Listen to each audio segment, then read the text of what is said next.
बिस्मिल्लाहिर्रहमानिर्रहीम। अस्सलाम वालेकुम नाज़रीन, प्रोग्राम सिटी एट 10 में खुश आमदीद। मैं हूँ आपकी मेज़बान अना यूसुफ। उम्मीद है आप सब लोग ठीक ठाक होंगे। अपना बहुत सारा ख्याल रखिए, अपने साथ दूसरों का भी ख्याल रखिए।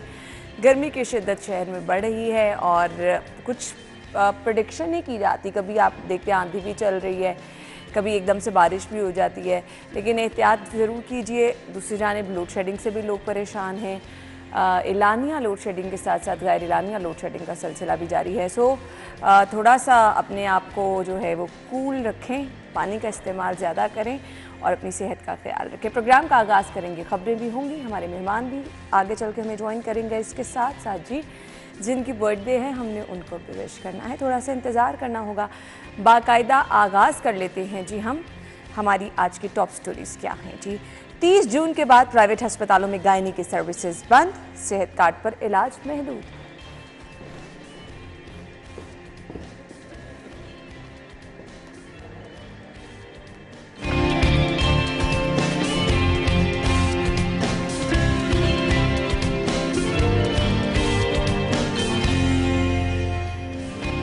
डीसी और पीएचए को टास्क दिया गया है, शहर में 5 नए पार्क बनेंगे।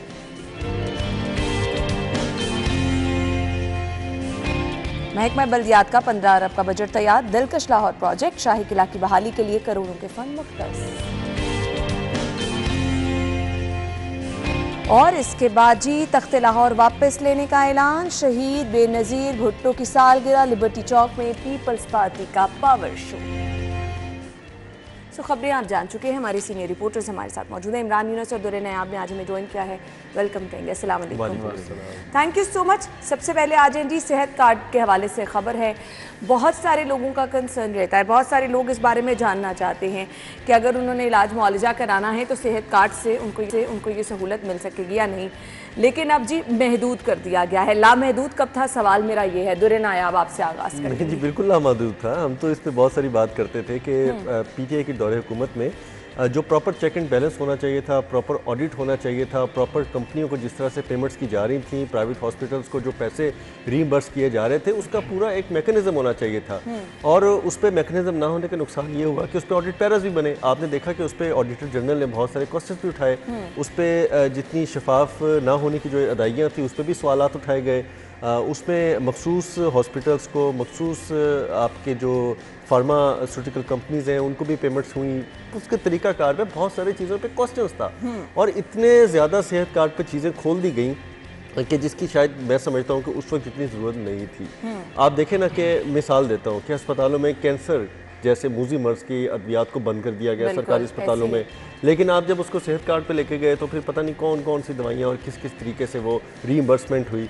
जो पहले आप इजीली एक सिस्टम में कर सकते थे। आपके पास इनमोल है, इनमोल में सारी प्रोडक्ट्स आती हैं सरकारी तौर पर और ऑलरेडी वहाँ पे एक प्राइवेट एनजीओ जो है वो काम कर रही है, फ्रेंड्स ऑफ इनमोल के नाम से, तो वो चीज़ें चलाती है, अपना काम शाम करती है।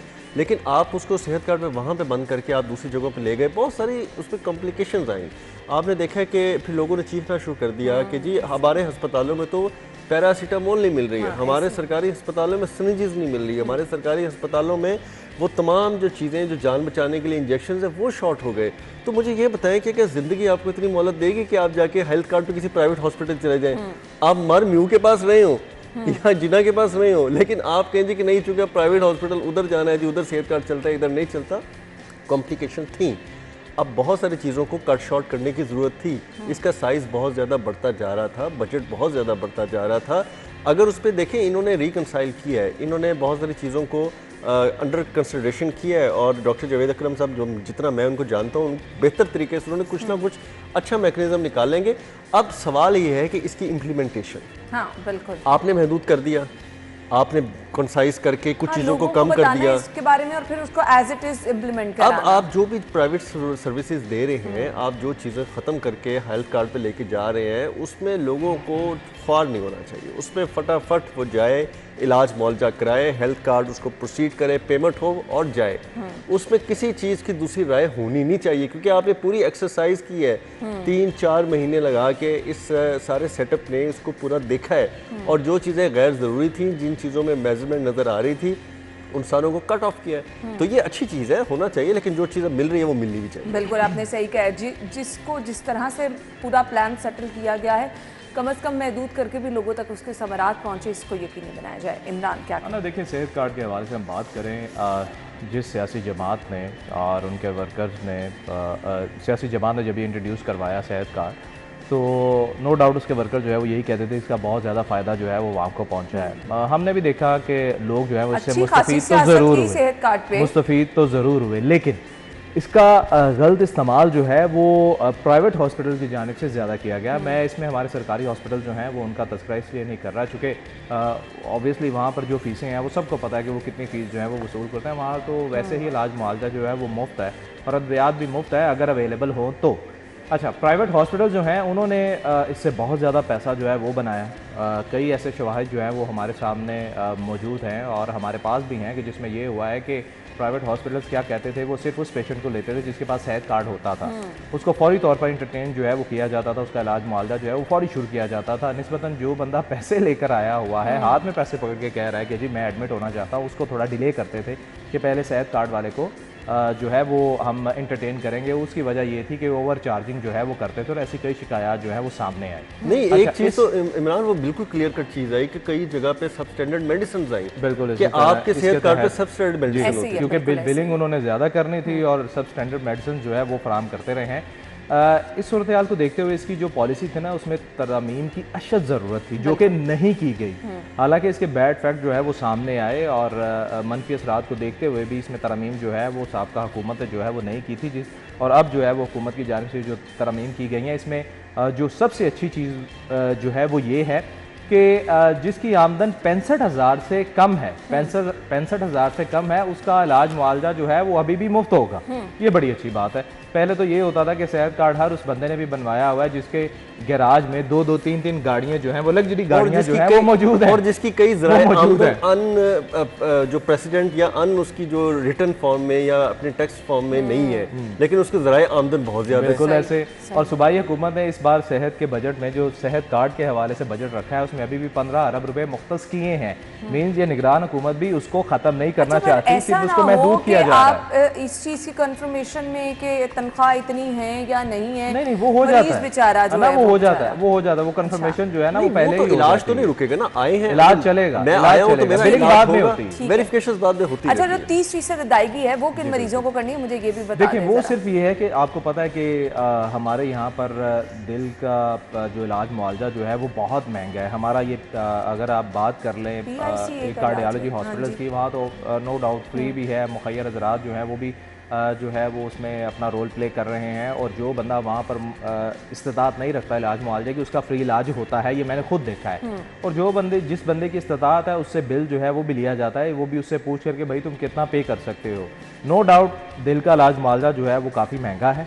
इस सूरत हाल को भी देखते हुए सिर्फ सेहत कार्ड के ऊपर जिसने अपने दिल का इलाज मुआवजा करवाना है उसका 30% जो है वो मरीज़ जो है वो पेशेंट जो है वो अदा करेगा। आप देखें कि यहाँ पर स्टंट अगर डलना है तो वो भी मेरे ख्याल से 2.5-3 लाख का तो स्टंट है। चलिए, बहुत हेल्प हो जाती है फिर भी बहुत ज़्यादा। और अगर उसमें 60,000 मरीज पे कर देगा तो मेरे ख्याल से इसमें कोई ऐसा जो है वो अपनी जान से ज़्यादा तो कुछ नहीं है। अखलाकी तौर पे भी कुछ चीज़ें हम पे हैं कि अगर हम जेब में इतने पैसे रखते हैं कि हमारा 100 रुपये खर्च हो रहा है तो हम 30 रुपये दे सकते हैं, तो हमें 30 रुपये देने चाहिए। लेकिन इसमें हरगिज़ ये नहीं है, लेकिन इसमें हरगिज़ ये बात नहीं है। मैं ये चीज़ जो है वो यहाँ क्लियर करता चलूँ कि वो लोग जो इस्तिताअत नहीं रखते पे करने की, उन पे ये 30% लागू नहीं होगा। क्यों? क्योंकि आपका कार्डियोलॉजी हॉस्पिटल जो है वो अभी भी 10 रुपए की पर्ची के ऊपर आपका मुफ्त इलाज जो है वो अभी भी कर रहा है। और आपका सवाल वैलिड है, और मेरी बात की शुरू होने से पहले ऑर्गो भी यही था कि अब इसका अमल दरामद 100% होना चाहिए। अब देखें ना, आप उसके 30 रुपए के चक्रों में उसको अब बिल्कुल डिले नहीं करना चाहिए। आपने ठीक बात की है कि अब आप अगर इसको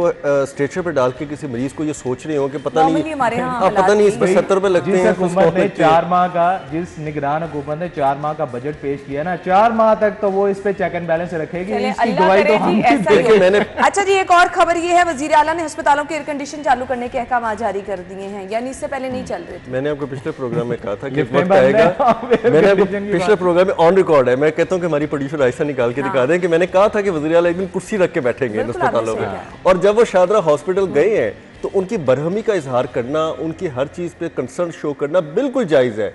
वहाँ पे लोगों से पूछा है, वो बाहर की पर्चियाँ दिखा रहे हैं, दवाइयाँ मौजूद हैं, लेकिन वो पर्चियाँ बाहर से ला रहे हैं, बाहर से जाके अद्वियात ला रहे हैं। उसमें बरहम हुई कि भाई अच्छा, वज़ीर आला के दौरे के बाद ना बाकी महकमा सेहत को भी ख्याल आ जाता है, उनकी भी दौड़े लग जाती अच्छा, हैं। और सबसे बड़ी ज्यादती, एसी चल रहे हैं लेकिन सिर्फ डॉक्टरों के पैरामेडिकल रूम्स में, अगर बंद है तो यानी मरीजों के वार्ड्स वार्ड्स में में नहीं चल रहे हैं नहीं चल रहे। तो भाई क्या आपके वहाँ कोई अलग बिजली आ रही है या वहाँ कोई मुफ्त बिजली आ रही है? तो उस पर भी वो बरहमे का इजहार किया। फिर लोगों की जो हालत थी, आप अगर वो वज़ीर आला की वीडियो दिखाती तो उसमें एक बहुत बूढ़ी औरत 80 कोई 85 साल की लग रही होगी, वो दीवार के साथ खड़ी है और सहारा लेके, तो वज़ीर आला पीछे से जाके उसको सहारा देके पूछते हैं कि आपको क्या हुआ है, फिर उसको वो हालत सारी अपना बताती है। अगर वो वीडियो देखें तो यार मेरे लिए तो ना बड़ी परेशान कुन बात। आप ये अंदाजा करें कि सहूलियात मौजूद है लेकिन उनको सिर्फ अपनी ज़ात तक महदूद अपनी रखा ज़ात गया। तक पीआईसी का दौरा किया परसों, आप शादरा हॉस्पिटल का दौरा किया, यानी जहाँ जहाँ जाएंगे वहाँ चीज़ें दुरुस्त कराते जाएंगे और उसके बाद जो जिनके जो हालात हैं। अलबत्ता सेहत कार्ड के हवाले से जो खबर है, जिस तरह से प्लानिंग की गई है, आई विश कि उस तरह से सारा हो और एक्चुअली जो लोग डिज़र्व करते हैं उन तक इसके समरात पहुँचें। सेकेंडली, दुर्रे नायाब ने अच्छी बात ये की है कि हमें खुद भी अपनी रिस्पॉन्सिबिलिटी समझनी है। अगर हम इतनी इस्तात रखते हैं कि हम 30 रुपये अपनी जेब से दे सकें तो वो आपको करना है। जिस तरह आपके लिए ये काम हो रहा है, आप कुछ हिस्सा फ़ायदा उठा रहे हैं तो कोई दूसरा बीमार भी फ़ायदा उठाए, ये सोचें। इंसानियत को भी मद्देनज़र रखें, किसी दूसरे को भी फ़ायदा पहुंच सके। हम ब्रेक के बाद आपको ज्वाइन करेंगे, स्टे विद अस।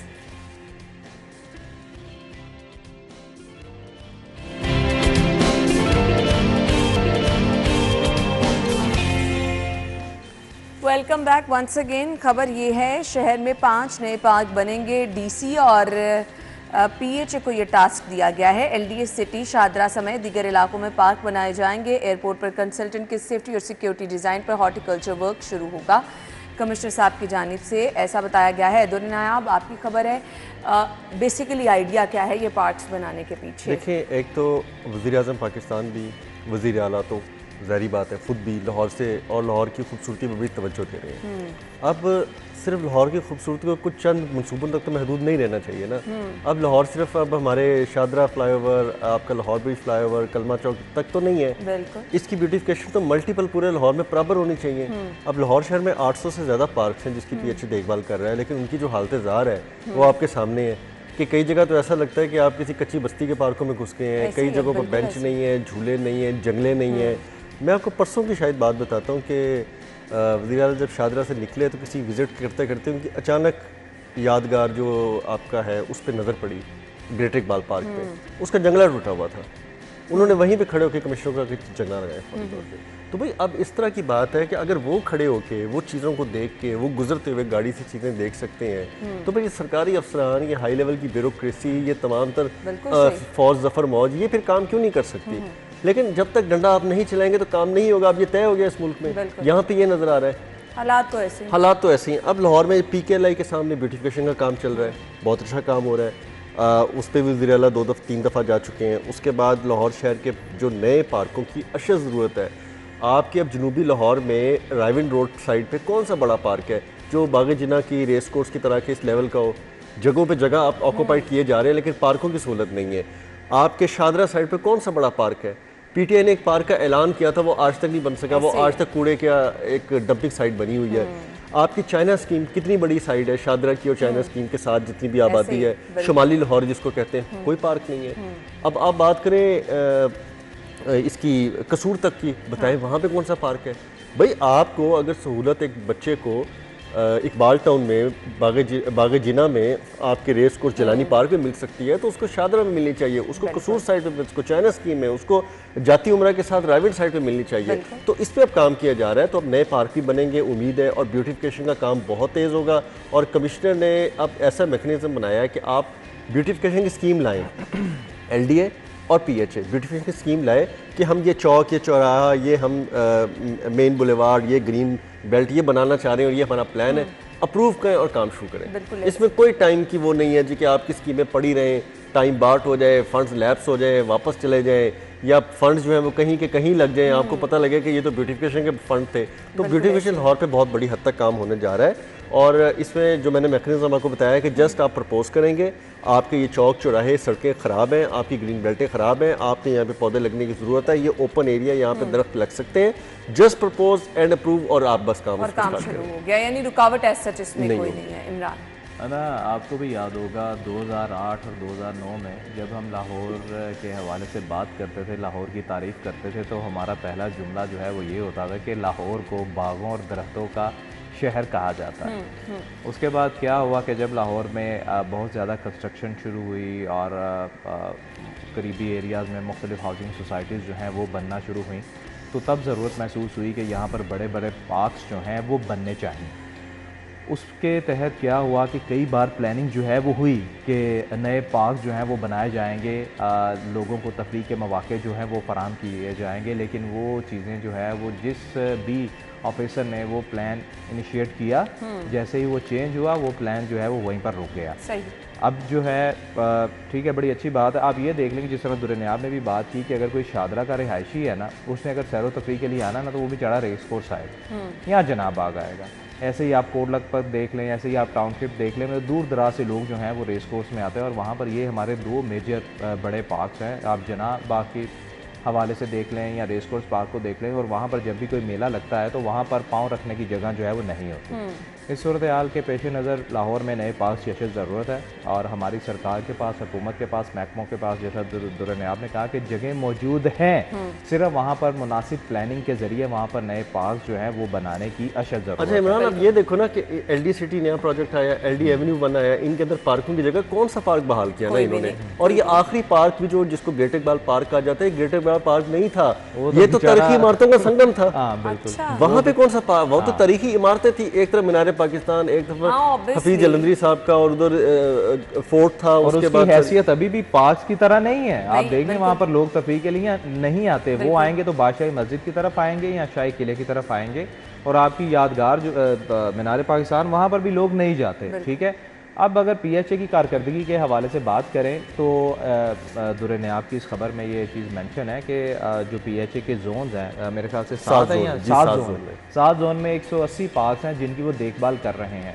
पूरी दुनिया में होता है ना कि पता क्या होता ये है कि जहाँ भी पार्क्स होते हैं ना, वहाँ पर वो बच्चों के लिए चाहे थोड़े ही सही झूले लगाते हैं, ठीक है, कोई एक्सरसाइज का सामान जो है वो वहाँ पर फिक्स किया जाता है, ताकि लोग जो हैं वो यहाँ पर बाकायदा अपनी वर्जिश वगैरह जो है वो भी करें। फैमिलीज आती हैं तो वो बच्चे जो हैं वो भी इंजॉय कर सकें। यहाँ पर हमारे पार्कों की जो सूरत हाल है वो आप देख लें, मिट्टी से भरे पड़े होते हैं। अनटिल अनलेस किसी अफसर के घर के करीब कोई पार्क ना हो, उसकी हालत जो है वो बहुत बेहतर होगी। उसके अलावा बाकी पार्क, GOR की बात कर रहे हैं, GOR अफसरान के करीब एक पार्क है, उसके अलावा आप बाकी पार्क को देख लें, यकीन जाने वहाँ पर झूले टूटे होते हैं, वहाँ पर घास जो है, पानी के पाइप टूटे होते हैं। समनाबाद है, सब्जाजार है, ये पार्क, इनका कोई मैकेनिज्म नहीं है कि PHA ने इनकी सफाई सुथराई, झूले वगैरह, इनके लिए कोई फॉलोअप लेते? वो करते होंगे, लेकिन वहाँ पर अफसरान विजिट नहीं करते। अगर ये विजिट यकीनी बनाए ना, तो वहाँ पर भी काम जो है वो ऐसे हो। मैं कहता हूँ कि सिर्फ वज़ीर आला हफ्ते में 5 दिन सेलेक्ट करें। यार वज़ीर आला और क्या करें बेचारे, एक पार्क में वॉक करना शुरू कर दे। आप देखिए कि बहारें कैसे आती हैं। आप बस ये चाह रहे हैं ये कहाँ से पौधे उठा के वज़ीर आला जब वज़ीर आला बने तो 1 माह बाद ही उन्होंने, हमने पूछा ना कि CM साहब बताएं कि कैसा एक्सपीरियंस है, उन्होंने कहा कि लिटरली मैं जहाँ भी जाता हूँ बुरा हाल है, जिस महकमे में जा रहा हूँ, जिस डिपार्टमेंट में जा रहा हूँ, जिस फील्ड में जा रहा हूँ, उसका बुरा हाल है। और वही सूरत हाल जो है जिस तरह आप भी बात कर रही थी, और कुछ अर्सा कबल जो है दुर्नियाब ने भी कहा था कि अनकरीब ऐसा होना है कि वज़ीर आला ने हर जगह पर चेयर रख के बैठना है। वज़ीर आला अब सरकारी अस्पतालों में रूटीन से जाते हैं, वज़ीर आला सरकारी तालीम दरसगाहों पे जाते हैं, वज़ीर आला दरबारों पे, बाकी मामलात पे जहाँ पब्लिक जाती है। जो बड़े बड़े अफसरान रखे हुए हैं वटेवर किसी भी महकमे में है, जो भारी तनख्वाहें ले रहे हैं, वो किस चीज की तनख्वाहें ले रहे हैं भाई? भाई उन्होंने एहसान क्या एसीओ के अंदर बैठने की तनख्वाहें ले रहे हैं? काम की आदत नहीं है ना, नहीं उन्होंने आप पे CSS करके एहसान किया। उनसे बात कर लें कि जी बजट में हमारा जो है वो फेडरल गवर्नमेंट की तरफ से 35% बढ़ा है, ये भी कम है, पंजाब ने 30% बढ़ाया है, ये भी कम है। को खुदा का खौफ करें, हर किस्म की सहूलत आप ले रहे हो, पेट्रोल आप ले रहे हो, मराज तमाम आप ले रहे हो, गाड़ियाँ आपके पास हैं, अच्छी रिहाइशें आपके पास है, और उसके बदले आप कर क्या रहे हैं? वो सूरत हाल, हॉस्पिटल्स की हालत सबके सामने है, पार्क्स की सूरत हाल सबके सामने है, किसी भी महकमे में आप चले जाएं बदहाली का शिकार है। बिल्कुल ऐसे ही है। सो इनको अब काम करने की आदत डालनी होगी, जिसके लिए हमें सीएम साहब एक्टिव नज़र आ रहे हैं। आप देखें, लेकिन पार्क्स के हवाले से जो ये डिसीजन लिया गया बिलाशुबा अच्छा है। जो पार्क्स मौजूद हैं, अगर उधर भी काम हो जाए तो जो लोग जिनके घरों के पास पार्क्स हैं उनको सहूलियात मिल जाएंगी, बच्चों को सहूलियात मिल जाएंगी और आसानी हो जाएगी। ब्रेक के बाद हम आपको ज्वाइन करते हैं, हमारे साथ रहिए।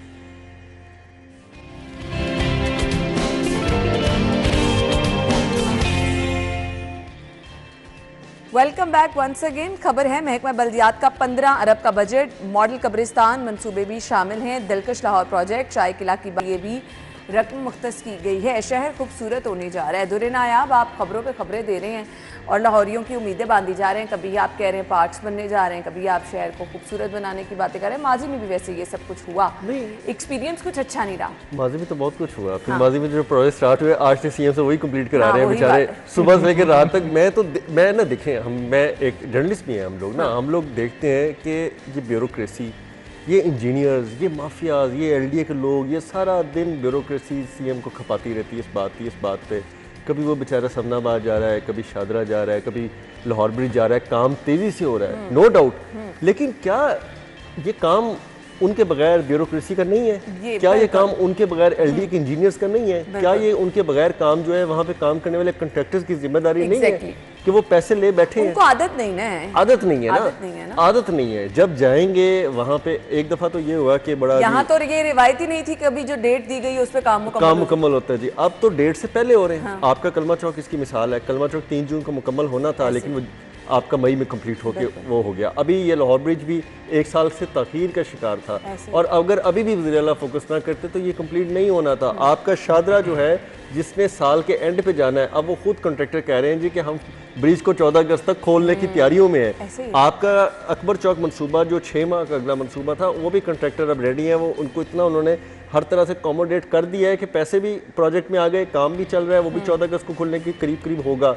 ठीक है, 14 अगस्त को एग्जैक्ट ना हो, वैसे कोशिश तो है, लेकिन आपको एक नज़र आएगा जिस स्ट्रक्चर खड़ा हो गया है। आपके बाकी प्रोजेक्ट्स आ रहे हैं, आपकी लाहौर रिंग रोड। अच्छा, मैं अब खबर से हटके मैं दूसरी तरफ जा रहा हूँ, क्योंकि मेरे पास खबरें हैं बहुत सारी। आपके लाहौर रिंग रोड पे काम स्टार्ट होने लगा। अच्छा, ग्रेट। ठीक है, जो कई सालों से नहीं हो रहा था। और आपको याद होगा कि माजी में एक हुकूमत ने उस पर एग्रीमेंट किया 1 साल का, और उसके बाद वहाँ से भी यू टर्न ले लिया। तो अब वो लाहौर रिंग रोड का काम हो रहा है। आपकी लाहौर रिंग रोड का एक पैच था बाबू साबू से, जो बत्ती चौक तक रिंग रोड का जो एक बंद रोड का डिप्राइव्ड एरिया है, एक्चुअली वो रिंग रोड का हिस्सा है। सही। वो रिंग रोड रिहेबिलिटेट होने जा रही है, बाकायदा रिंग रोड होगी। बाबू साबू से जो बंदा चढ़ेगा सिग्नल पे सीधा एयरपोर्ट, और एयरपोर्ट से रायविंड, और रायविंड से जब ये आपकी रिंग रोड बन जाएगी SL3 अड्डा प्लाट से, रायविंड से होती हुई, बहरिया से होती हुई मुल्तान रोड तक, तो सीधा वो मुल्तान रोड पर निकल के लाहौर कराची की साइड पर भी चला जाएगा। वो क्लियर हो गया। आपका जो सबसे अहम प्रोजेक्ट है इसके बाद आ रहा है, वो है खालिद भट्ट चौक कैवलरी ग्राउंड पे। अच्छा। वो होने जा रहा है। बेदियाँ गोल चक्कर पे डिफेंस और कैंट और इन साइडों पे जाने वाली ट्रैफिक कई घंटे खड़ी रहती है, वो हो जाएगा। उसके बाद आपका एक नया कॉरिडोर निकल रहा है कलमा चौक से। अच्छा। आप कलमा चौक से डायरेक्ट जो है वो पैकेजेस की तरफ, वॉल्टन की तरफ जाके जिधर मर्जी फिरोजपुर पर जाएँ, इधर से कैवलरी की तरफ चले जाएँ, उधर से सामने आप डिफेंस चले जाएँ। वो CBD के अंदर से नया रूट निकाला, जिस पे वज़ीर आला कुछ दिन पहले गए थे खुद, और उन्होंने वहाँ खड़े होके, अब कलमा चौक से जो बंदा गाड़ी CBD के अंदर जाएगा वो सीधा वॉल्टन पे निकल के बाहर आ जाएगा। और वो एक बिल्कुल नया कॉरिडोर है, एक ऐसा शॉर्ट कॉरिडोर जिसके बाद मैं समझता हूँ कि लाहौर मेन बुलेवार्ड, आपकी फिरोजपुर रोड, आपकी कैंट डिफेंस, यहाँ पे ट्रैफिक आपकी बिल्कुल मिनिमाइज हो जाएगी। तो नए रास्ते भी आ रहे हैं। उसके अलावा बहुत सारी ऐसी चीज़ें, आपका एलिवेटेड पे तकरीबन चीज़ें फाइनल हैं। एलिवेटेड जो कि गुज़िश्ता 10 सालों से इनके लिए एक दर्द सर बनी हुई है, उस पर अब तकरीबन चीज़ें बिल्कुल फाइनल है। और बस आपने तो लाहौर का नक्शा का पूरा जो है ना, मैं सोच रही हूँ। अब एक खबर आपने मुझे अब छेड़ ही दी है, तो उसमें यह है कि जी प्राइम मिनिस्टर ने कहा कि अब ये एलिवेटेड जो है ना वो 1 साल में बनाना है।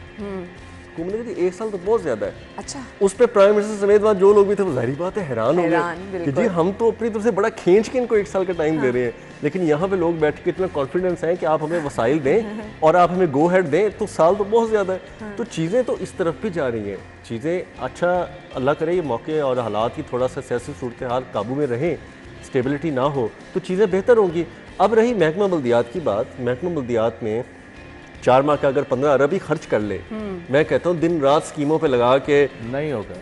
हाँ ये असल बात ये ना कि नहीं होगा। भाई आपको सरकार वसाइल दे सकती है, आपको सरकार पैसे दे सकती है, वजह क्या है अब ये भी बता दें, जब पैसे मौजूद हैं फिर ना खर्च होने की वजह क्या? बस नहीं करना काम जी, नहीं करना। अफसरान की आदतें नहीं आते नहीं है, अफसरान की आदतें नहीं है। ये बात नहीं है कि महकमा बल्दियात के पास बजट नहीं होता। देखिए इनके पास बजट काफ़ी ज़्यादा होता है, उसके बावजूद आप शहर में कब्रिस्तानों की हालत देख लें, वो आपके सामने है। ठीक है, आप शहर में जितने भी बड़े कब्रिस्तान है, किसी भी मैं एक आधे का नाम नहीं लेता, आप किसी भी कब्रिस्तान में चले जाएं, वहाँ पर आप सूरत हाल देखें, आपको दुख होता है कि वहाँ पर कब्रों की जो हालत है। ब्रेकिंग न्यूज़ है मेरे पास, आइंदा 1 माह में 4 नए कब्रिस्तानों का इफ्तिताह भी होने जा रहा है। माशाल्लाह माशाल्लाह। चलें, बड़ी चलें आगे चलते हैं। ये जो बजट रखा गया ना, आप यकीन जाने, बिल्कुल दुरे ने आपने ठीक कहा कि अगर सिर्फ यही बजट ये अपने प्रोजेक्ट्स पे लगा दें तो यकीन जाने लाहौर का नक्शा बदल जाएगा। और वो प्रोजेक्ट्स क्या हैं? इन प्रोजेक्ट्स में मॉडल कब्रिस्तान भी हैं जिनकी हालत जो है वो चले, मॉडल कब्रिस्तान तो ऑब्वियसली उसके नाम से ही पता चलता है कि बहुत अच्छा कब्रिस्तान है, उसको मेंटेन करने के लिए भी इन्हें बजट की ज़रूरत है। उसके बाद हमने कुछ रोज़ कबल जो है वो अंदरून लाहौर की खूबसूरती के हवाले से बात की थी, तो ये जो बजट दिया गया है इसमें वो दिलकश लाहौर और बाकी जो अंदरून लाहौर की मसाजिद हैं और जो वहाँ पर ऐसी जगह जो वाकई देखने के काबिल हैं, उनकी तज़ीन और आइश के लिए भी बजट जो है वो यहाँ पर रखा गया है। ये हमारा अंदरून शहर जो है हमारा एहसास है, यहाँ बहुत दुनिया आती है। आप किसी भी वक्त, हाँ बिल्कुल, आप किसी भी वक्त चले जाएं, आपको फॉरेनर वहाँ नजर आएंगे और सिर्फ किसी एक दो मुल्क के नहीं, आपको जो है वो दर्जनों ममालिक के लोग जो हैं वो वहाँ पर नजर आएंगे और आपको खुशी होती है। देखें ना, मैंने कल पूरा बजट, सॉरी इमरान आपकी बात काट के, पूरा मैंने बजट अपने हाथ से लिखा है और मुझे ये इमरान की ही बात याद है कि जब वॉल सिटी की बात की जाए तो वॉल सिटी में लाहौर फोर्ट के उसकी इम्प्रूवमेंट, उसकी रेनोवेशन के लिए 1.5 करोड़ रखा गया है, जो आप 4 महीने में खर्च कर रहे हैं, अल्लाह करे। उसके बाद अगर पुरानी कोतवाली सुनहरी मस्जिद, इसके इर्द गिर्द रिहेबिलिटेशन का भी 1 करोड़ 40 लाख रखा गया है, अगर आप 4 महीने में लगा के रिहेबिलिटेट कर लें, अल्लाह करे। उसके बाद मस्जिद वजीर खान प्रोजेक्ट पे ऑलरेडी काम काफ़ी हो चुका है, 1.5 करोड़ उसके लिए भी रखा गया है।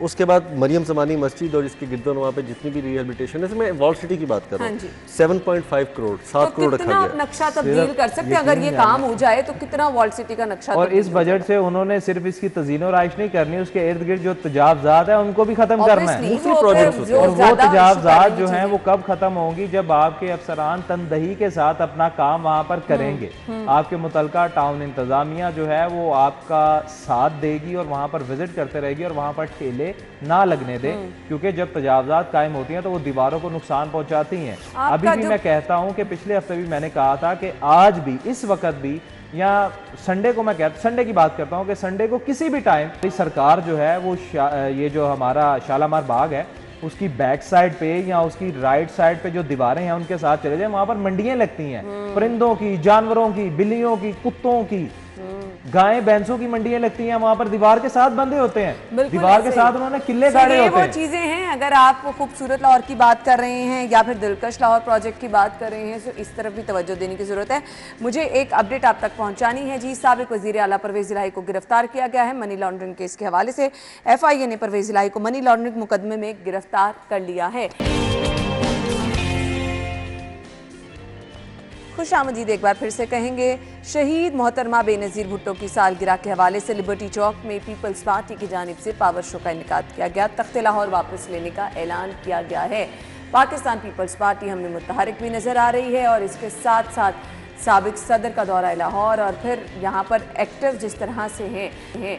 इमरान क्या कहना चाहेंगे? देखें जी, मैं अगर ओवरऑल बात करूँ तो शहीद ज़ुल्फ़िकार भुट्टो और उनके बाद अगर बात की जाए शहीद बेनज़ीर भुट्टो, इनकी सियासत जो थी ना, इन दोनों शख्सियात की सियासत, वो हमेशा याद रखी जाएगी, जिस किस्म की सियासत इन्होंने की। बाकी आप तमाम जमातों को देख लें, उनकी सियासत जैसे चल रही है, उनके फॉलोअर्स तो नो डाउट PTI के फॉलोअर्स PTI की तारीफ़ करते हैं, नून लीग के फॉलोअर्स जो हैं वो नवाज शरीफ की तारीफ़ करते हैं, काफ लीग के चौधरी बरादरान की करते होंगे, MKM वाले अपने अल्ताफ़ हुसैन की और बाकियों की करते होंगे, लेकिन जुल्फ़िकार अली भुट्टो और बेनज़ीर के हवाले से आप यकीन जाने कि जो दीगर सियासी जमातें हैं ना, उनके कारकुनान भी तारीफ़ करते हैं कि जो सियासत उन्होंने की वो देखने में नहीं आती, लोगों के दिलों में इनकी मोहब्बत जो है वो बहुत ज़्यादा है।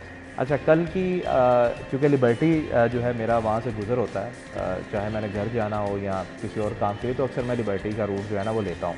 कल भी जब मैं लिबर्टी से गुजरा और उस पावर शो की मैं आपको यकीन जाने में बात बताऊँ, उसमें पीटीआई के सपोर्टर और नून लीग के सपोर्टर जो है वो भी मुझे वहाँ पर नजर अच्छा, आए। ये हैरान। अच्छा, मैंने उन्हें ये कहा कि क्या आपने गाड़ी रोकी और सलाम दुआ की, और मैंने कहा कि आपने जो है वो पाकिस्तान पीपल्स पार्टी ज्वाइन कर लिया। कहते नहीं भाई, हम तो बेनज़ीर के लिए आए हैं। लिटरली ये मतलब ये उनकी बात थी।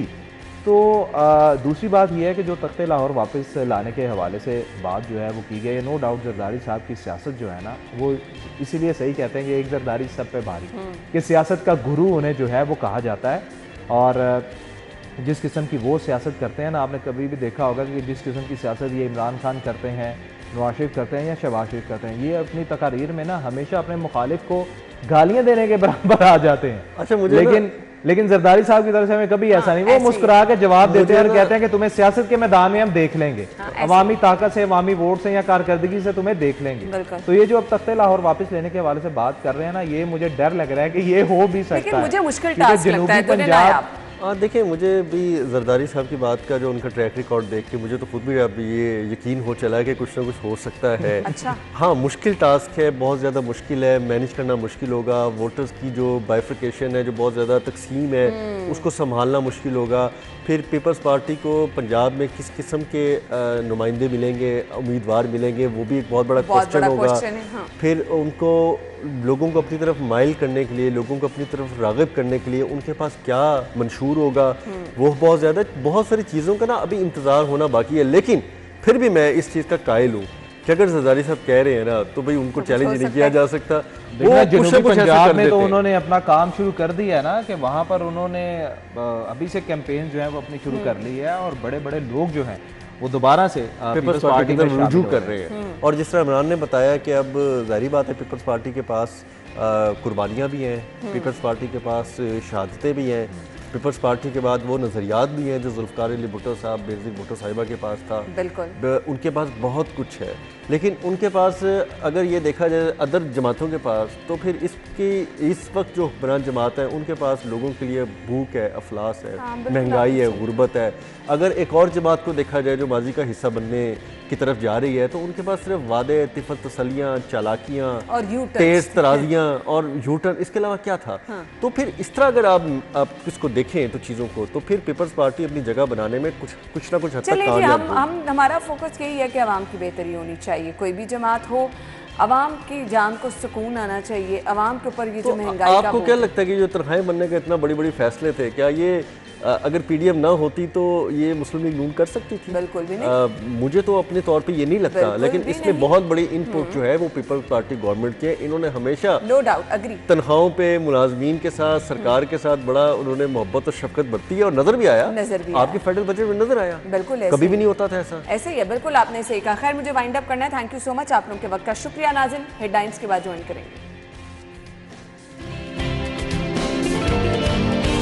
कैसे हैं आप? अल्हम्दुलिल्लाह, आप ठीक ठाक हैं? ठीक ठाक, फर्स्ट क्लास। बहुत बहुत शुक्रिया आपके कीमती वक्त के लिए। सबसे पहले तो जानना चाहेंगे, फ्लैटीज होटल, मैंने जैसे पहले ही कहा कि शहर में जब भी हम होटल इंडस्ट्री का नाम लें तो पेश रहता है।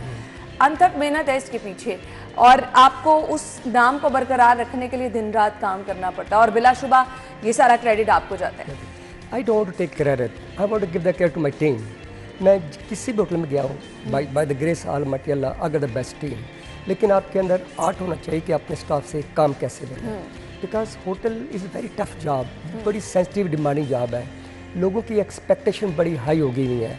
No, you can't fool the customer know what the food is, they know what the presentation is, they know what the service is. Food से काफी हट के बात प्रेजेंटेशन पे चली गई है, एनवायरनमेंट पे चली गई है। लोग बहुत सारी चीज़ों को प्रेफर करते हैं, बड़े प्रेफर करते हैं। अब इसीलिए हमने हमारे अपना कैफ़े ब्रूथ रेस्टोरेंट था अपना गुलबर्ग में, इतनी डिमांड बढ़ी, no we open another cafe Beirut restaurant in DHA Raya Club में खोला, that's great, and always sold out.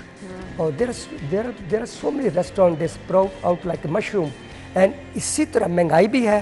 उधर रेस्टोरेंट देखें, रेस्टोरेंट जैम पैक जा रहे हैं हमारे। अब हमारा फादर डे था, we were totally sold out, but we have given bad discount, हमने डिस्काउंट भी दिया बात लोगों को। लोग अपनी फैमिली के लिए क्या अच्छी बात रही है कि स्पेशल केस पर लोग जो हैं वो कुछ स्पेशल करते हैं और महंगाई हम देखते हैं, आप डिस्काउंट हमेशा ऑफर कर देते हैं। जी, ये मेरा एक प्लस पॉइंट है, ताकि मेरी ख्वाहिश होती है कि हर आदमी 5 स्टार 4 स्टार होटल की फैसिलिटी को एंजॉय करे। अब ईद हमारे आगे आ रही है और हमने रेट रिड्यूस कर दिए, 20 से 25% में डिस्काउंट कर दिया रेस्टोरेंट के अंदर, ऐसी केक पे डिस्काउंट कर दिया हुआ है ताकि हर आदमी आए और अपना केक ये छोटी दो बड़ी दो केक लोग बहुत खरीदते हैं। लोगों के घरों में जाना होता है, गोश्त तो लोग केक ही दे आते हैं जाके लोगों के घरों में। तो माशाल्लाह हमने बड़ा काफ़ी बुकिंग आई हुई हैं और शादियों का भी सीज़न स्टार्ट है, शादी दबा के हो रही हैं, जैसे ईद ख़त्म होगी फिर शादी हमारी स्टार्ट हो जाएंगी और माशाल्लाह वी डूइंग वेरी वेल। अब तो हमारे काफ़ी होटल्स आ गए हैं, जैसे ओपन अंदर होटल इन नारान में होटल हमारा खुल गया है, मरीम होटल आ गया है, बावलपुर में हमारा फ्लैटी आ गया है, रंगार खान में आ गया है, मुल्तान में 2 आगे हैं। तो ये कामयाबी की ज़मानत है कि आप कोई ऐसी जगह नहीं जहाँ पर आपको फ्लैटिस का नाम नज़र ना आए, सो उतनी रिस्पॉन्सिबिलिटी भी बढ़ जाती है। हाँ। सबसे पहले लोगों का कंसर्न आजकल, जैसा कि हमने कहा कि आपको फूड पे तो कॉम्प्रोमाइज़ लाहौर ये तो ख़ास तौर पे नहीं करते हैं, फिर सिटिंग अरेंज कैसा है, फिर आप जहाँ कहीं पे अपना इवेंट करने जा रहे हैं सफाई सुथराई का निज़ाम कैसा है। मैं सबसे पहले आना चाहूँगी हाइजीन पे किस तरह से काम करते हैं आप? हमारे पास स्पेशल बच्ची है quality controller, she spend almost 9 to 10 hour in the kitchen and she is keeping very close eyes on everything hygienic के ऊपर। जो किचन में स्टाफ काम कर रहा है, उन्हें ग्लव्स पहने या नहीं पहने, कैप पहनी या पहने, या कि आ जा रहे हैं हाथ धो रहे या नहीं धो रहे, क्योंकि हमने ना फूड अथॉरिटी ने इतना एक्टिव कर दिया हम लोगों को कि हमने देखा है कि वो ऊंची दुकान फीका पकवान वाली बात भी होती है। हाँ जी। सो सफाई का बिल्कुल I am very happy, food authority वाले आते हैं, वो चेक करते हैं, नोट्स वगैरह देते हैं। इसका ये तो everybody keep their eyes open, penalty भी चार्ज करते हैं, सारा कुछ करते हैं। तो मेरा ख्याल में कि हमारा एग्जेक्टिव शेफ है, is a foreign qualified, always keep is eyes open. अब तो कई गेस्ट भी कहते हैं can we go in the kitchen, can we have a look, you can't stop. Even food authority उन्होंने कहा अगर कोई आपका किचन चेक करना चाहे let them go, we never stop.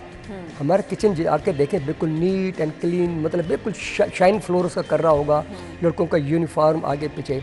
कि लोगों को बड़ा होता है कि यार इतना अच्छा खाना सब कुछ है, pitch what's happening on the back, जैसे भी आपने कहा ऊंची दुकान फीका पकवान। So we are keeping very keep eyes open, क्योंकि हम चाहते हैं कि अच्छी क्वालिटी प्रोवाइड करें ताकि लोग आएँ, क्योंकि life line of the hotel is but returning guest. अच्छा खाना देंगे, अच्छी सर्विस देंगे, they will back, but they won't come back. You have to give service in positive attitude, not negative. Complaints are always there, complain खत्म नहीं होगी, we have to minimize the complain. Public service वाली जो चीज़ें हैं वहाँ पर आप कोई ना कोई कंप्लेन आती रहती है, लेकिन सवाल ये है कि आप उसको किस तरह से कैटर कर रहे हैं और आगे से बेहतरी के लिए क्या कर रहे हैं।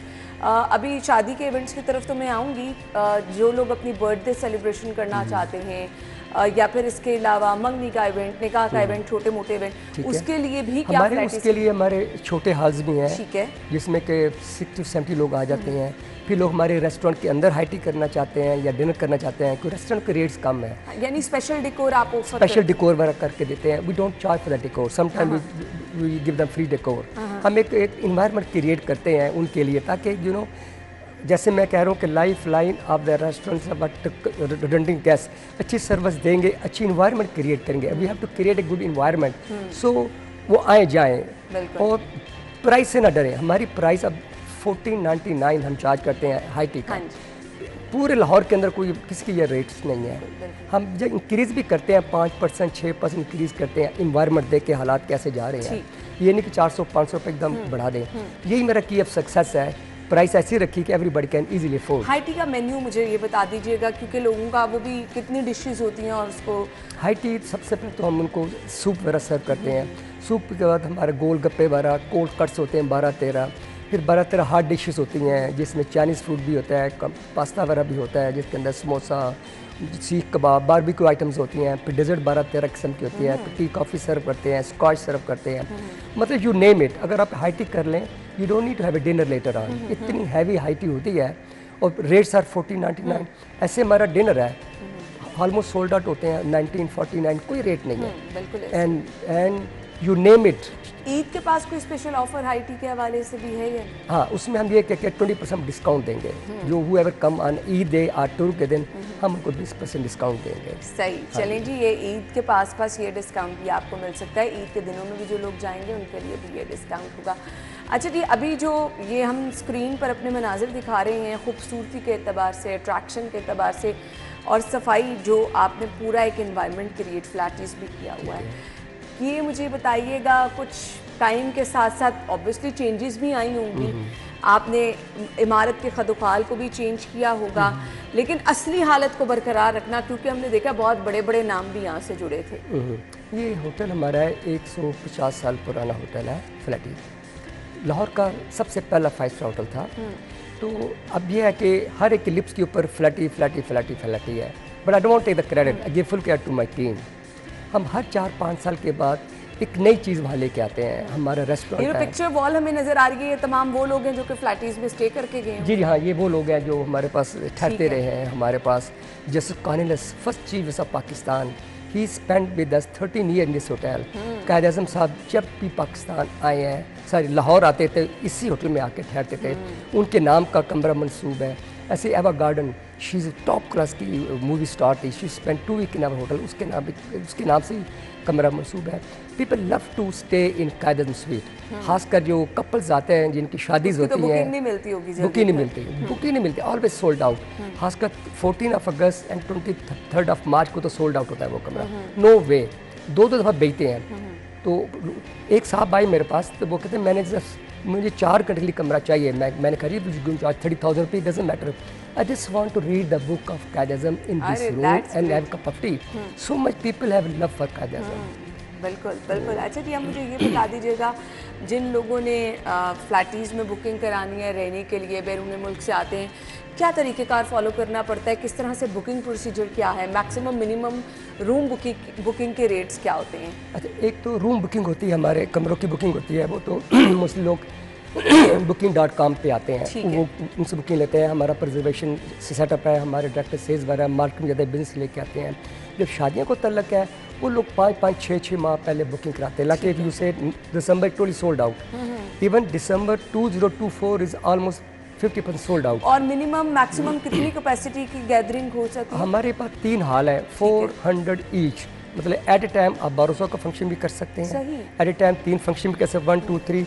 तो हमारे 2 छोटे हॉल हैं जहाँ के इंगेजमेंट सेरेमनी या फिर निकाह की सेरेमनी हो सकती हैं, 60-70। फिर लोग क्या करते हैं कि जिनके पास बड़ा टाइट सा बजट होता है, वो फिर रेस्टोरेंट में अपना रस्म वगैरह अपना सेलिब्रेट कर लेते हैं। कोई रेट रेस्टोरेंट के बड़े कम है, वो उनका डिनर हो जाता है 1500, 1600, 1700, 1800 का डिनर हो जाता है।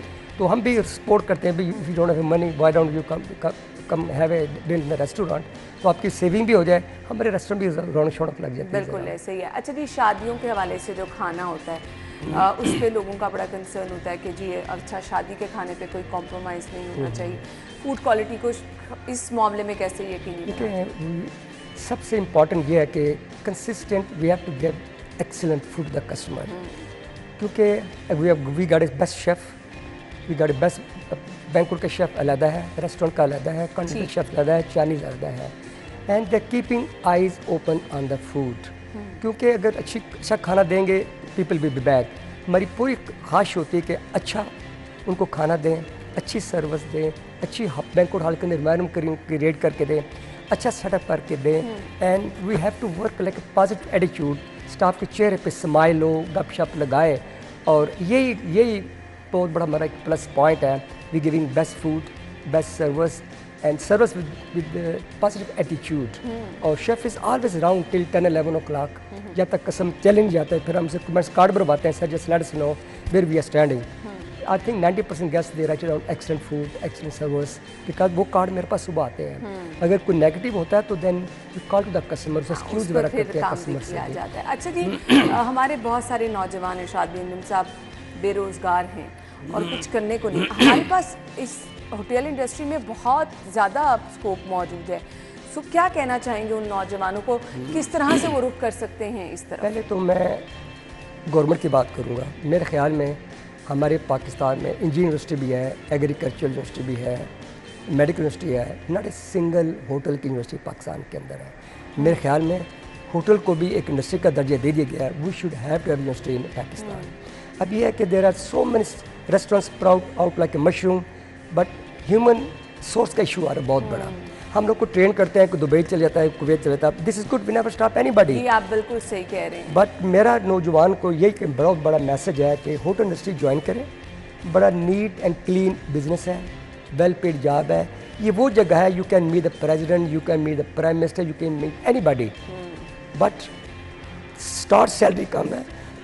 जब आप थोड़ा सा हाई लेवल पे आते हैं तो फिर चौके छक्के लगते हैं। बिल्कुल ऐसे ही है, आप मेहनत करें, इस इंडस्ट्री में काम करें तो बाकी चौके छक्के लगते हैं। मैं आपके सामने एक बहुत बड़ी एग्जांपल हूं, एक बड़ी मिसाल हमारे मैं सामने हाउ मौजूद स्टार्टेड है। My career as a boy as a training by the grace of almighty Allah, where I am right now, I am the CEO of the company and PC Lahore, जहाँ की मैंने ज्वाइन किया था as a boy as a training. I was the first Pakistani GM of that hotel, fellow Pakistani GM. जो hotel जहाँ मैंने as a boy start किया था, I become general manager of that hotel. आपके सामने मिसाल बैठी है, फिर इसके बाद कोई बात कहनी बाकी नहीं रह जाती। सो वो नौजवान जो कि ये फील्ड ज्वाइन करना चाहते हैं, यहाँ बहुत स्कोप है, लेकिन फिर अगेन आपकी मेहनत उस पर डिपेंड करती है। मैसेज क्या देना चाहेंगे? मैसेज मेरा एज यही मैसेज है कि आप कोई भी गोल अचीव करना चाहते हैं, please take your parents, parents are an asset.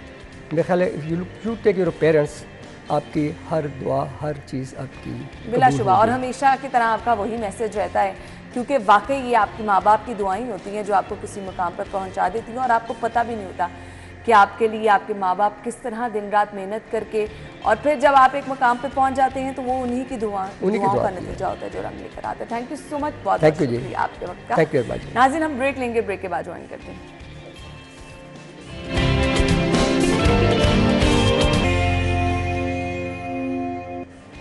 कोमल की तरफ चलेंगे, हमें बाहर का मौसम बता रही हैं। Over to you. लाहौर शहर के मौसम के हवाले से बात की जाए तो सूरज तो मुकम्मल तरीके से आज हमें नज़र नहीं आ रहा, लेकिन उसकी जो तपिश है वो हमें अच्छी खासी महसूस हो रही है, और आसमान पर हम बादलों का बसेरा भी देख रहे हैं। सूरज और बादलों के दरमियान हल्की फुल्की आग मिचौली भी देखने में नज़र आ रही है। महकमा मौसमियात की जानिब से बताया ये जा रहा है कि इस वक्त तो मौसम खुश्क है, लेकिन शहरियों के लिए अच्छी खबर भी सुना दी गई है कि ईद के रोज़ जो है वो शहर लाहौर में बादल बरसेंगे और मौसम जो है वो बहुत ज़्यादा बेहतरी की जानिब होगा, और अच्छी बारिशों से मुताल्लिक पेशगोई की जा रही है। और इसी के साथ साथ मैं आपको ये भी बता दी चलूँ कि इस वक्त तो शहरी इस पसीने से शराबूर और निढाल और परेशान नज़र आ रहे हैं, और आइंदा 24 घंटों के दौरान भी बारिशों से मुतल्लिक कोई पेशगोई नहीं की जा रही। लाहौर के बाशियों को जो है वो इस गर्मी को बहुत ही एहतियात के साथ गुजारना है, और गर्मी बढ़ने की वजह से जो है वो अब हब्स वाले दिन आ रहे हैं, तो हब्स बढ़ने की वजह से शहरियों को सांस लेने में दुश्वारी का सामना हो रहा है। तो शहरी जो हैं वो तो उनको यूँ लग रहा है कि जैसे वो अपने घरों में कैद से हो गए हैं, कि बाहर निकलेंगे तो यूँ महसूस होगा कि अभी जो है वो सांस थम जाएगा। तो इसी तरह की सिचुएशन जो है वो देखने में और महसूस करने में आई है। बात की जाए लाहौर में टेम्परेचर के हवाले से तो मौजूदा दर्जा हरारत जो है वो 36 डिग्री सेंटीग्रेड रिकॉर्ड किया गया है, और आइंदा 24 घंटों के दौरान लाहौर शहर में टेम्परेचर में भी जहां इजाफा देखा जाएगा, वहीं गर्मी भी शिद्दत इख्तियार करेगी। और शाम के औकात में मौसम में थोड़ी सी तब्दीलियाँ देखने के हवाले से भी इम्कान ज़ाहिर किए गए हैं, क्योंकि अमूमन हम कुछ दिनों से ही ऐसा महसूस कर रहे हैं कि शाम के औकात में हल्की हवाओं के सिलसिले में थोड़ी सी ताजगी महसूस की जाती है, जिसकी वजह से गर्मी की शिद्दत कम हो जाती है। बात की जाए लाहौर में फ़िज़ाई आलूदगी के हवाले से तो AQI की मजमूई शरह इस वक्त 113 रिकॉर्ड की जा रही है, और लाहौर जो है वो आलूदा तरीन शहरों की फहरिस्त में दूसरे नंबर पर देखा गया है। थैंक यू कोमल, आपने हमें मौसम के बारे में बताया। ब्रेक के बाद आपको ज्वाइन करेंगे, हमारे साथ रहिएगा।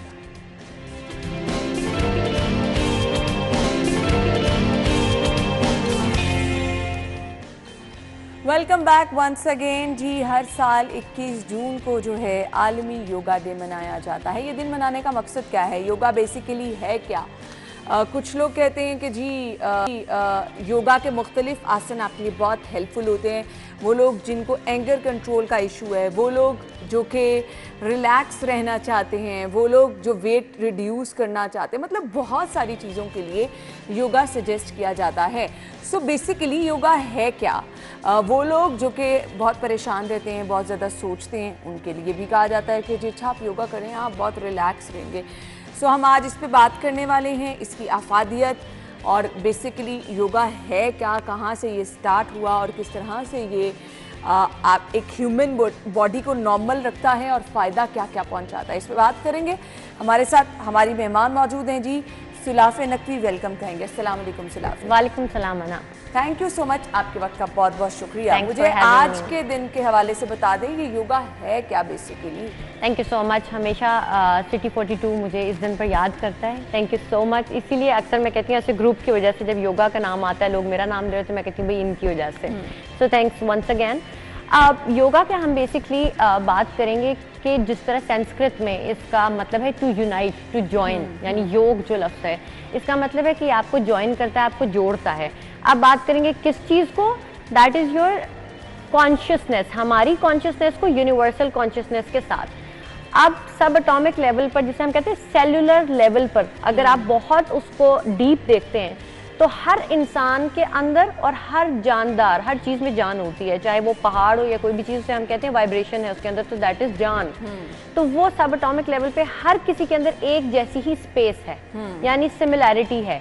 तो अक्सर आपने सुना होगा लोगों को कहते हुए तुम में मैं हूँ, और ये सिर्फ उन लोगों के लिए नहीं है वो जो कहते हैं कि लव्ड वन, एक्चुअली वननेस का कॉन्सेप्ट है योगा, कि हर इंसान जो है वो एक फैमिली की तरह है। एनिमेट इन एनिमेट किंगडम को भी आपने समझना है, प्लैनेट को सेव करना भी आपका काम है। तो योगा असल में आपको ज्वाइन करेगा इस यूनिवर्स के साथ। ठीक है। और जैसे ही ये आपके 4 एस्पेक्ट पे काम करना शुरू करता है, जस्ट लाइक फिजिकल हो गया, आपका मेंटल एस्पेक्ट हो गया, आपका इमोशनल हो गया, आपका स्पिरिचुअल एस्पेक्ट हो गया। अब असल स्पिरिचुअलिटी जिसे हम कहते हैं, असल फिजिकल एस्पेक्ट जिसको समझना बहुत ज़रूरी है। अब जब मैं फिजिकल हेल्थ की बात करती हूँ तो लोगों को लगता है कि सिर्फ एक खास फिजिक की हम बात कर रहे होते हैं। मैं कहती हूँ अगर आप यहाँ से फिट नहीं है, इट मीन्स आप फिर फिजिकली जीरो साइज में आप फिट नहीं। By the way zero size healthy नहीं होता, तो वो आप फिट नहीं हो। अब जहाँ योगा की बात आती है, आपने एंगर की बात की, ये बहुत इंपॉर्टेंट पॉइंट है। जब हम कहते हैं, अक्सर लोगों को गुस्सा तो आता है, गुस्सा जायज़ है। मैं अक्सर लोगों को कहती हूँ, मैंने अपने मेंटोर से सीखा है कि आप गुस्सा दिखा लें, गुस्से में आए मत, बिकॉज जैसे ही आप गुस्से में आते हो आपके एक सेल में गुस्सा जाएगा और अब आप गुस्सा हो। तो आपको ये करना है कि मैं क्या बनूं। अब आपकी चॉइस है, आपको गुस्सा बनना है या आपको मोहब्बत बनना है। तो योगा आपको लव सिखाता है, जो असल मीनिंग का लव होता है, यूनाइट करना सिखाता है। तो गुस्से को कंट्रोल करने का तरीका यही होता है, आप गुस्से में है या कोई भी नेगेटिव इमोशन आप कह लें आपके अंदर आता है, हमारी सांस चेंज होती है। हमारी सोच का बहुत गहरा ताल्लुक है हमारे इमोशन से, हमारी सांस से।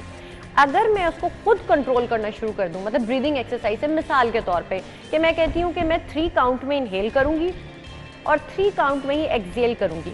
अब मैं इसको कंट्रोल कर रही हूँ, होगा ये न्यूरोमस्कुलर कोऑर्डिनेशन जो आप कर रहे हो वो आप बन रहे हो। तो मैंने उसको खुद कंट्रोल किया। अब जब गुस्सा आएगा तो कुदरती खुद ही मेरी ब्रेथ वो होना शुरू हो जाएगी जो मुझे गुस्से से काम डाउन करेगी। सही। अक्सर लोगों को मैं कहती हूँ कि प्लीज़ ये ना कहें कि ऐसा क्या करूँ जब गुस्सा आए तो मैं क्या करूँ। मैं कहती हूँ आप ऐसा करें कि प्रैक्टिस करें कि गुस्सा कम आए आपको। उससे पहले आप प्रिकॉशन के तौर पे अपने आप को रिलैक्स रखें। तो योगा जो बेसिकली था पहले मेडिटेशन था, जिसे कहा जाता है कि एक मराकबा की एक फॉर्म थी। आहिस्ता आहिस्ता उसको हमने डिफरेंट पोस्चर्स के अंदर जो योगीज थे उन्होंने उसको लेकर आए। फिर उसमें एक्यूप्रेशर आया, जिससे अक्सर मैं एक्यूप्रेशर भी बता रही होती हूँ, प्रेशर पॉइंट्स भी बता रही होती हूँ। सो रिलैक्सेशन की चाहे जितनी भी टेक्निक्स हो, वो ब्रीदिंग एक्सरसाइज हो, जिसे हम कहते हैं ब्रीदिंग एक्सरसाइज का मतलब कि आपकी जितनी सांस की मशकें होती हैं, ये उसको कहा जाता है, यानी आप टेक्निक्स लगाते हो उसमें। दूसरा इसमें डिफरेंट मुद्राज होते हैं, डिफरेंट आपके नर्व्स एंड टर्मिनल्स हैं जिसको हमने ज्वाइन करना होता है। साथ ही साथ आप मराकबा तो करोगे, लेकिन योगा पोजेज में हमेशा कहती हूँ पोस्चर्स बहुत इंपॉर्टेंट है।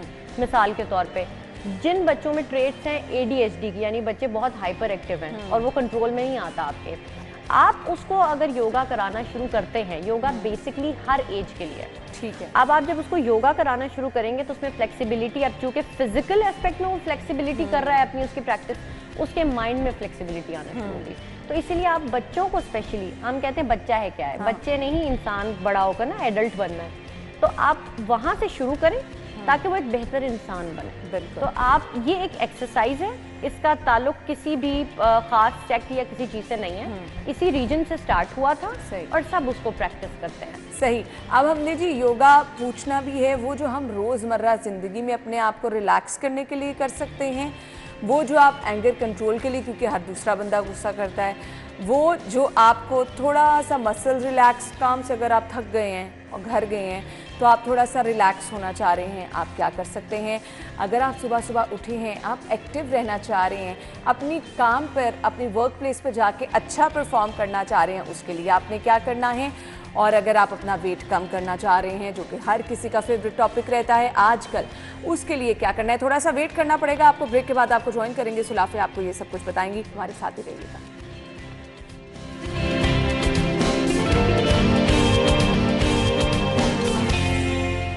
Welcome back once again. और आप सोच रहे होंगे कि मेरी जगह चेंज कैसे हो गई, वहाँ से मैं यहाँ इसीलिए आ गई कि वो जगह अब हमने सुलाफे को दी है, क्योंकि उन्होंने आपको बताना है कि आपने कौन सा योगा रूटीन में करना है। अब वो लोग जो कि सुबह उठते हैं, बड़ा लेथार्जिक फील करते हैं, एक्टिव नहीं रहते, तो सुलाफे की तरफ मैं चल रही हूँ, टाइम नहीं हम वेस्ट करेंगे। सुलाफे, एक्टिव रहना है, अच्छा परफॉर्म करना है, आप क्या टिप्स शेयर करेंगे? नंबर 1 प्रेशर पॉइंट हो गया। हम एक्यूप्रेशर की बात कर रहे थे। मॉर्निंग सिकनेस जिसको भी होती है, आपका ये पॉइंट होता है, इसको मैं याद इस तरह करवाऊंगी, आपको लगेगा यहाँ पे एक जगह हॉलो है, यानी कि खाली है, तो इस जगह को आपने इस तरह से मसाज करना है। अच्छा, इसमें ये होता है 1 मिनट तक आप इसको कर रहे हो, 2 से 3 दफ़ा आप इसको दोहराओगे। आपको अगर कोई नौजिया भी हो रहा है, मॉर्निंग सिकनेस में अक्सर लोगों का दिल कर रहा होता है कि मैं वॉमिट कर दूं, हो नहीं रही होती, लेकिन एक फील आती है, नॉजियस फीलिंग हम जिसको कहते हैं, तो आप पहली चीज़ तो ये कर सकते हो। अब सुबह सुबह आपका एक्टिव रहना इसलिए ज़रूरी है कि आपका एंडोर्फिन रिलीज हो, बिकॉज कोर्टिसोल 8 बजे आपका ऊपर चला जाएगा, यानी स्ट्रेस का हार्मोन। अब हमने उसको बैलेंस करना है। नंबर 1, आपने स्ट्रेच किया, खुद को स्ट्रेच करते हुए ऊपर ले गए। अब यहाँ पर आपने इनहेल किया। अब मैंने यहाँ सांस रिटेन करना है, यानी कि रोकना है। 6 सेकेंड्स रोका, एजमा वाले 3 सेकेंड्स रोक सकते हैं, एंड एक्सेल। अब इसी तरह के इसी पोज को आप 30 सेकंड्स तक आप कर सकते हो, यानी दोहराओगे बार बार। 6 सेकंड्स के बाद फिर से उसको परफॉर्म करोगे। 2 से 3 सेट्स में आप इसको कर सकते हैं। मैं सेट्स इसलिए बता देती हूँ कि हमें रेप्स और सेट्स की आदत होती है। दूसरा, आपने साइड स्ट्रेच किया। जितने आप फ्लेक्सिबल होंगे उतना ही आपका दिमाग सुबह सुबह फ्लेक्सिबिलिटी शो करेगा, और जो आपको काम पर गुस्सा आ रहा होता है वो कम हो जाएगा। आपने इस तरह से इनहेल किया और एक्सेल करते हुए आप वापस आए। अगैन इनहेल और एक्सेल करते हुए आप वापस आएंगे। अच्छा, शुरू में अगर आपसे इतना आगे नहीं जाया जा रहा तो दैट्स ओके। मैं हमेशा कहती हूँ आप स्लो से स्टार्ट करें, इसलिए साथ साथ मैं बताती हूँ बिगिनर के लिए, यानी कि वो लोग जिन्होंने अभी शुरू किया, सो दैट्स ओके। अब आपने क्या करना है, सबसे आसान चीज़ जिसे हम स्क्वाट कहते हैं, कुछ लोगों का वो फेवरेट होता है, लेकिन मैं उसमें चेयर बताऊंगी। अक्सर ये बच्चों को भी कराया जाता है, चेयर पोज हम जिसे कहते हैं। आपने अपने हाथों को बिल्कुल यहाँ ऊपर रेज किया, और जिससे हम स्क्वाट करते हैं आप इसके अंदर बैठ गए, इसीलिए हम इसको चेयर पोज कहते हैं कि बिल्कुल आप एक चेयर की तरह लगेंगे। बिठाना नहीं है आपने किसी बच्चे को यहाँ पे, लेकिन आपने यहाँ पर इसको इस तरह रखा, और आप चाहें तो आप 30 सेकंड्स के लिए होल्ड करेंगे। बिगिनर्स जो होंगे वो 15 सेकंड्स के लिए होल्ड करेंगे। इस पोस्चर को 2 से 3 दफ़ा आप दोहरा सकते हैं। होगा ये कि आपका वेट लॉस भी होगा। जिन लोगों की बैक एक का इशू आता है, बैक में दर्द है, अच्छा, कुछ लोग सुलाफे बैक बेंड कर लेते हैं इसके दौरान में, इसीलिए चाहूंगी एक दफा फिर से आप होगी। मैं आपको बता देती हूँ कि ना इसको देखने का सबसे बेहतरीन एक चीज़ क्या होती है कि आपके जो टोज हैं वो आपकी नीज उससे आगे ना जाएं। मिसाल के तौर पे कि आप बिल्कुल समझो कि आप चेयर पे बैठ रहे हो, अगर तो ये इस तरह से होगा या बैक पे हंच आएगा तो प्रॉब्लम आएगा। फिर तो बैक वो मजबूत होने के बजाय आप खराब होना शुरू हो जाएगी। आप यहाँ हाथ भी रख सकते हैं, बिकॉज जैसे आप ऊपर हाथ करते हैं उसके लिए प्रॉपर आपको पोस्चर चाहिए। तो शुरू में आप अपने हाथ यहाँ रख सकते हैं या इस तरह फिस्ट अपनी बना सकते हैं। नेक्स्ट जो मैं पोस्चर बताऊंगी वो सायाटिका के लिए हो, जिसे मैं कहती हूँ ऑल इन वन। मेरा फेवरेट वो है कोबरा पोज, जिसे मैं कहती हूँ ऑल इन वन है। वो आपके रिप्रोडक्टिव ऑर्गन्स पर भी काम करता है, फर्टिलिटी के लिए अच्छा होता है, और आपकी स्पाइन अगर मजबूत रहेगी तो आप एंटी एजिंग की हम जिसकी बात करते हैं, आप स्लो एज करेंगे लेकिन ग्रेसफुली। अब आपने क्या किया, सिंपल कोबरा को आपने बहुत ज्यादा हार्ड एंड फास्ट नहीं, यहाँ तक रहना एंड एक्सेल। आपने 5 ब्रेथ्स आपने यहाँ रहना है, यानी कि 5 सांस। ठीक। और उसके बाद इसी पोस्चर को अक्सर लोगों को जिनको सायाटिका का इशू होता है, जब ये शुरू में इसको परफॉर्म कर रहे होते हैं तो एक डिस्कम्फर्ट फील होता है। बिल्कुल। बट रिमेंबर, प्रेग्नेंट लेडीज इसको करते हुए अवॉइड करेंगी या अपने डॉक्टर से पूछेंगी कि किस ट्राइमेस्टर में वो इसको परफॉर्म कर सकते हैं। नाउ जैसे ही आप वापस आएंगे कोबरा से, आप उसको चाइल्ड्स पोज में तब्दील कर सकते हैं। किस तरह से होगा, आपने इनहेल किया, इनहेल करते हुए अब आप अपने हाथों से इस तरह क्रॉल करते हुए जाएंगे, मतलब बहुत ही आसान, जहां तक आप जा सकते हो। सर आपने मैट पे लगा दिया, सही। अब ये पोस्चर मैं क्यों बता रही हूँ, जो लोग हम वेट लॉस की भी बात कर रहे थे, मैं तो कहती हूँ हमारा अवामी मसला है वेट लॉस और पेट लॉस। तो हम कहते हैं कि पेट का प्रॉब्लम भी है। तो वो प्रॉब्लम ये है कि जैसे ही आप बेंड होंगे, आपका एक तो जो आपके ऑर्गन्स हैं उनका मसाज होता है, और कॉर्टिसोल का आप देख लेना, जो स्ट्रेस का जिन लोगों को फैट होता है वो आपके लोअर एब्डोमेन रीजन में आता है, तो ये उससे वो कम होगा और आपको ये अलाइन करेगा। जिस दिन आपको बहुत स्ट्रेस है, आपने चाइल्ड पोज में चले जाना है, आप रिलैक्स हो जाएंगे। और ये मैं खुद भी करती हूँ, स्पेशली सुबह में और रात में भी आप इसको परफॉर्म कर सकते हैं। नेक्स्ट चीज़ जो होती है बच्चों के लिए बहुत इंटरेस्टिंग है, बट बड़े भी इसको परफॉर्म कर सकते हैं। वो किस तरह से होगा, इसको हम गेट पोज कहते हैं, यानी कि एक लेग आप यहाँ रखेंगे, एक बिल्कुल इस तरह से, और आपने जो लेग को एक्सटेंड किया हुआ है उस तरफ आपने झुक जाना है। ठीक है। अगर फर्ज आपसे झुका नहीं जा रहा, आपने सिर्फ यहाँ हाथ रखा और इस तरफ चले जाएंगे, या जितना भी आप जा सकते हैं, या आप अपने इस हाथ को रेज करेंगे। अगर आपके लिए ये मुश्किल है तो आप सिर्फ यहाँ से इसको शुरू में इसको रेज करें, 30 सेकंड्स के लिए इसमें होल्ड करें और उसके बाद लेग को आप स्विच कर जाएंगे। होगा ये कि इससे आपकी बॉडी में एक तो फ्लेक्सिबिलिटी भी आएगी और टोनिंग भी होगी। बिगेस्ट मसल पे आप काम कर रहे हैं। और जो हम कहते हैं साइड फैट, अक्सर लोग कहते हैं मफिन टॉप या साइड फैट लव हैंडल्स, आप उसको कहते हैं, कितना प्यारा नाम है, लेकिन लोगों को मुश्किल लग रहा होता है वो चीज़। अब इस तरह मैं क्यों बैठी हूँ, वो ये होगा कि जो लोग एक तो अपने अंदर बैलेंस चाहते हैं, पीस चाहते हैं, और अक्सर लोग कहते हैं कि जी मेरा थाई फैट है, उसका क्या करना है, वो कम नहीं हो रहा। सही। तो आपने स्लो योगा में स्लो जितना होता है उतना इंटेंस होता है। आपने स्लोली बिल्कुल यहाँ ऐसे नीचे जाना है और उस टाइम पर आपको पता चलेगा कि किस तरह मसल आपका इंगेज हो रहा है। जैसे ही आप रिलैक्स हुए उसके बाद आप अगेन इनहेल करते हुए, आपने इनहेल किया और यहाँ कंप्लीट आप थोड़ा सा इसमें टिल्ट लेकर आएंगे अपनी बैक में, एंड देन एक्सहेल। इस तरीके से ये आप एक साथ 10 to 12 साइकिल्स करेंगे और उसके बाद फिर आपको यहाँ एक बर्निंग सेंसेशन होगी। ये इतना आसान नजर नहीं आ रहा। मेरे पास लास्ट मिनट है, मुझे बता दे गुस्सा कम करने के लिए क्या करना है मुझे वाइंड अप के लिए? सबसे आसान एक प्राणिक ब्रीदिंग होती है, 3-6-3-6। अपनी जुबान को ऊपर वाला जो पैलेट होता है उस पर ले गए, 3 काउंट में इनहेल किया, 6 में आपने सांस को रोका, 3 में एक्सहेल किया और 6 में अगेन एक्सहेलेशन के बाद रुक गए। तो 3-6-3-6 याद रखें। इससे गुस्सा आपका जो है वो आहिस्ता आहिस्ता मैनेज होगा।